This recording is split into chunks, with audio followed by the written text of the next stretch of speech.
Mi nombre, José Escalera Medina, matrícula 2302-7235. Nombre del reto, aplicación práctica de la norma a los contratos mercantiles internacionales. Módulo 18, denominado Sociedades y Contratos Mercantiles, licenciatura en Derecho. Nombre de mi asesor educativo, maestro Efraín Hernández González. Doy inicio con el planteamiento y descripción del caso presentado para el desarrollo de esta actividad. En enero de 2020, el Hospital Caminemos Juntos, ubicado en España, y el Laboratorio Collins & Phillips de Nueva Zelanda celebraron un contrato con el fin de adquirir una serie de materiales médicos esenciales. El acuerdo se formalizó a través de correos electrónicos y culminó con una firma electrónica, incluyendo la compra de una caja de material quirúrgico, 10 camas de hospital, 5 máquinas de oxígeno y una caja de apósitos y banditas adhesivas, por un valor total de 2 millones de pesos mexicanos. El plazo de entrega estipulado fue de 3 meses, pero al recibir la mercancía el hospital observó una serie de discrepancias que hicieron surgir varios cuestionamientos. A continuación desgloso cada una de las interrogantes relacionadas con este caso. ¿Qué tipo de contrato mercantil celebraron las partes? El contrato celebrado entre el hospital y el laboratorio es un contrato de compra-venta internacional. En este tipo de contrato, una de las partes, en este caso el laboratorio Collins & Phillips, se compromete a transferir la propiedad de los bienes como son el material quirúrgico, camas, máquinas de oxígeno, etc., al hospital, en cambio de un precio determinado, que en este caso fue de 2 millones de pesos. Este contrato es mercantil porque involucra una transacción comercial, es decir, un intercambio de bienes por dinero, lo cual es típico de los contratos en el ámbito comercial. Cabe decir que la encargada de regular este tipo de contratos de compra-venta internacional de mercadería es la Convención de las Naciones Unidas, mismas que entró en vigor en 1988, teniendo como objetivo facilitar el comercio internacional y reduciendo las barreras legales entre los países al proporcionar un marco común que regule las relaciones comerciales entre empresas de diferentes naciones. ¿El contrato se puede considerar de carácter internacional? Sí. ¿Por qué? El contrato es de carácter internacional porque las partes involucradas están ubicadas en 2 países diferentes, el hospital en España y el laboratorio en Nueva Zelanda. Dado que la compra-venta de bienes trasciende fronteras y se realiza entre entidades de distintas jurisdicciones, el contrato se considera internacional, de acuerdo con el artículo 1 de la Convención Interamericana sobre Derechos aplicable a los contratos internacionales, publicada en el Diario Oficial de la Federación el lunes 1 de junio de 1998, el cual dice lo siguiente: se entenderá que un contrato es internacional si las partes de éste tienen su residencia habitual o su establecimiento en estados parte diferentes, o si el contrato tiene contactos objetivos con más de un estado parte. Cabe mencionar que en este tipo de contratos la legislación que rige la transacción puede variar dependiendo de los acuerdos entre las partes o de las normativas internacionales aplicables. ¿Qué tipo de contrato internacional celebrado por medios electrónicos identificaste? El contrato celebrado en este caso es un contrato de compraventa internacional celebrado por medios electrónicos.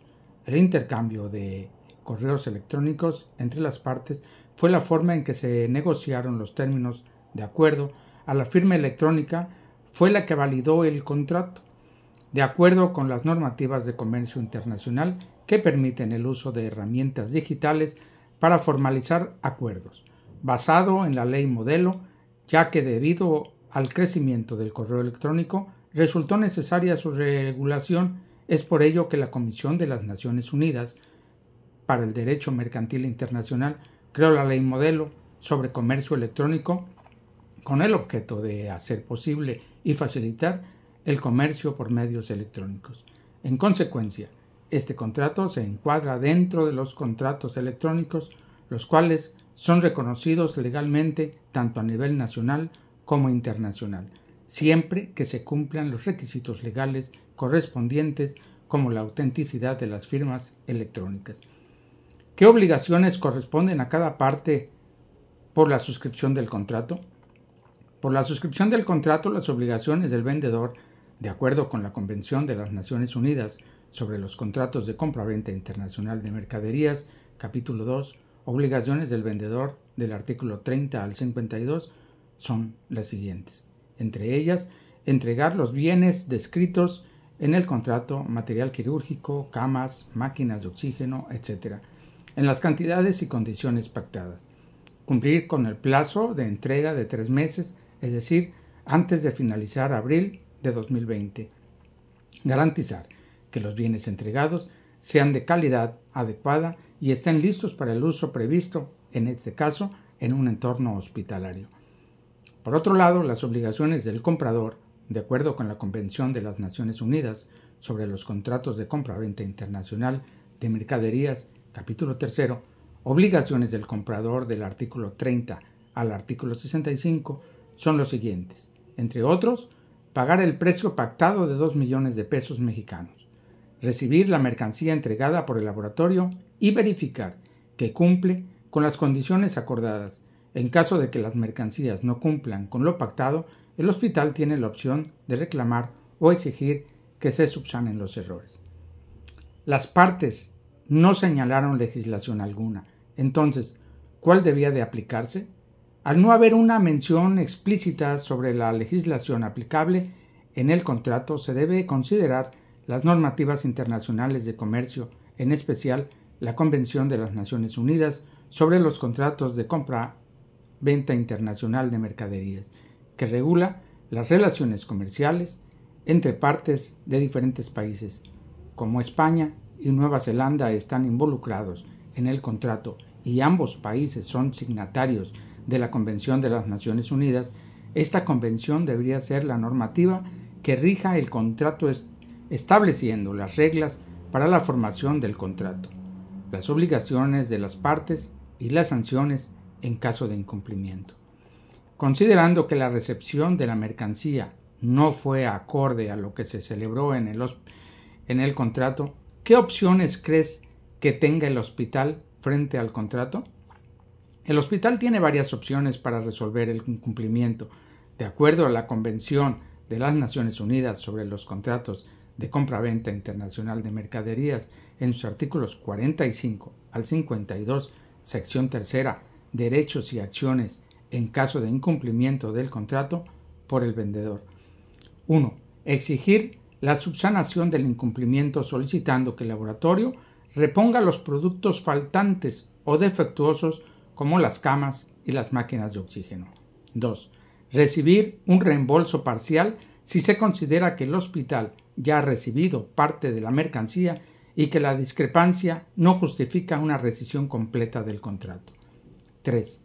Rescindir el contrato si el incumplimiento es considerado grave y afecta el propósito fundamental del acuerdo, que es la entrega de bienes esenciales para el funcionamiento del hospital. Esto puede implicar también el derecho a reclamar daños y perjuicios debido al incumplimiento de la calidad y cantidad acordadas. ¿Crees que proceda la cancelación del contrato? De acuerdo al artículo 49 de la Convención de las Naciones Unidas sobre los contratos de compraventa internacional de mercaderías, la cancelación o rescisión del contrato podría proceder, pero dependería de la magnitud del incumplimiento. Si el hospital considera que las mercancías entregadas no cumplen con lo pactado de manera sustancial, como en el caso de las camas defectuosas y la falta de algunos productos, puede argumentar que el incumplimiento afecta el propósito esencial del contrato.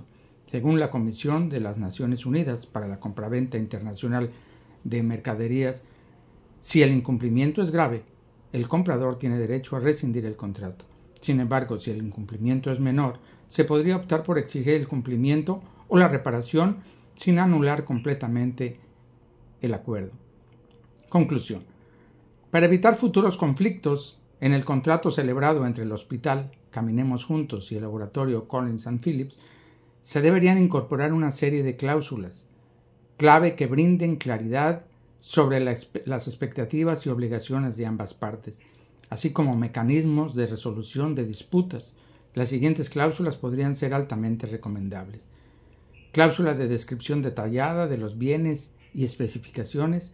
Es fundamental incluir una serie de cláusulas que detallen de manera precisa las características de los bienes a entregar.